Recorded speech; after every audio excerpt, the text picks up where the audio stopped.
months ago, I received a box in the mail, and as I was opening it up, I realized, oh my God, I am being invited to a celebrity's wedding right now. Oh, it turned out to be a very elaborate advertisement from The Knot, but it looked so real. So I'm like unpacking this box, and the contents of this box are like very romantic.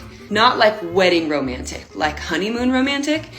And I am so confused. There was a satin pillowcase with Elyse's fantasy suite embroidered into the side of it, and it only got spicier from there. So I'm like, I can't just donate this box to like Salvation Army, like for the children.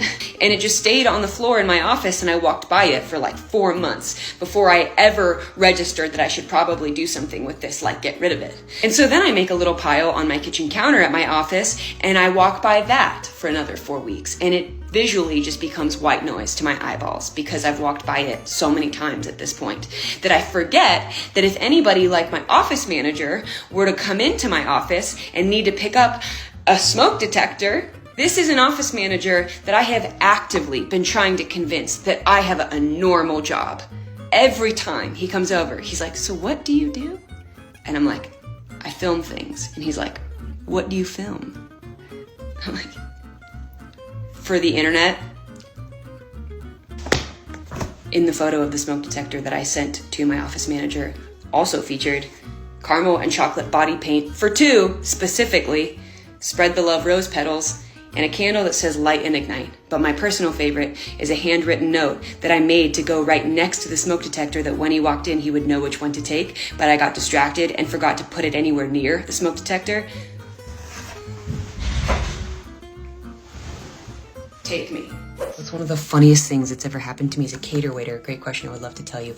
It's 3:30 for a 5 o'clock start. Our shift lead is giving us a rundown of the night, and he tells us the bride specifically requested edible everything. Plates, cutlery, cups, napkins, the whole shebang. And I think, what in the Willy Wonka is this?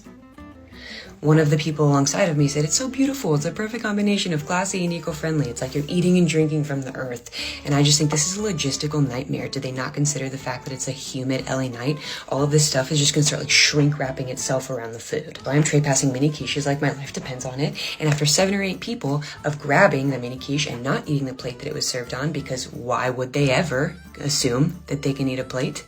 I decided to tell people, because this was such a specific request by the bride that I'm like, this obviously is important to her. So I am explaining, you can actually eat the plate.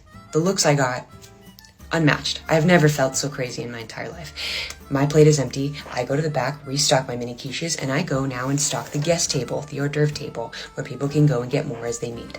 As I am doing this, the bride walks up and she goes, have you had a chance to taste anything yet? And I was like, not yet, we eat later. And she goes, you have to try the quiche. It's my grandma's recipe. She's no longer with us, and we wanted to incorporate her in our wedding in some way, shape, or form. So the quiche is how we did it. You have to try it with me.